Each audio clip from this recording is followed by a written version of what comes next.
సామాన్యులుగా Shri Lakshmi agro forms మరియు projects లో invest చేయండి, రేపటి కోటీశ్వరులు కండి.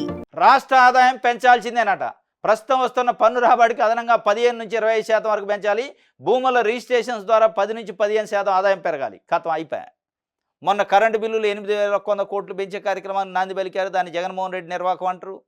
ఇవాళ మళ్ళీ 10 నుంచి 15% రిజిస్ట్రేషన్ ఫీజు పెంచుతారట. దాన్ని కూడా జగన్మోహన్ రెడ్డి ఖాతాలో వేస్తారు. ఆయన వల్లనే అయిపోయాక కథం. పెంచటం ఆయన వల్లనే.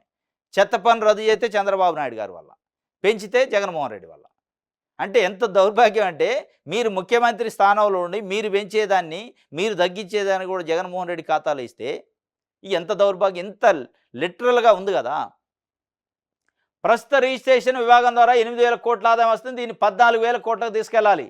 మైనింగ్ ద్వారా 8,000 కోట్లు ఆర్జించాల్సిందిగా టార్గెట్. ఆదాయార్జన శాఖలపై సీఎం చంద్రబాబు సమీక్ష. ఆదాయాన్ని ఏదైతే ఎత్తాయో వాటిపైన సమీక్ష చేసి ఏదైనా చేయండి, మీరు పెంచేసేయండి, కానీ 8,000 కోట్లు ఇవాళ రిజిస్ట్రేషన్ ఆదాయం అవుతుంది. దాన్ని 14 చేయండి, 6,000 కోట్ల దాకా. అంటే పెంచే కార్యక్రమం నాంది పలకపోతుండు. రిజిస్ట్రేషన్ ఛార్జీలు పెరుగుతాయి, అందులో డౌట్ లేదు. మైనింగ్ దాన్ని కూడా పెరుగుతాయి. ఒక చెత్త పన్ను 500 కోట్లు తీసేసి ఇక్కడ 1,000 కోట్ల రూపాయలు పెంచే కార్యక్రమాన్ని నాంది పలికిండు చంద్రబాబు నాయుడు గారు. 8,100 కోట్లు కరెంటు బిల్లు పెరుగుతాయి. వీటన్నిటిని ఏం చేద్దంటే గుంపు కొత్తగా ఆంధ్రజ్యోతి, ఈనాడు పత్రిక, కొన్ని తెలుగుదేశం పార్టీ గొంట మీడియా పత్రిక మీడియా ఛానల్స్ చంద్రబాబున అదే జగన్మోహన్ రెడ్డి నిర్వాహకం వల్ల ఇవాళ పెంచాల్సి వచ్చింది మేము అంటారు. మరి ఆయన నిర్వాహకం వల్ల పెంచాల్సి వస్తే తగ్గించాలి కదా. ఆయన నిర్వాహకాన్ని మీరు ఏం చేయాలి, నష్ట నివారణ చేయాలి కదా.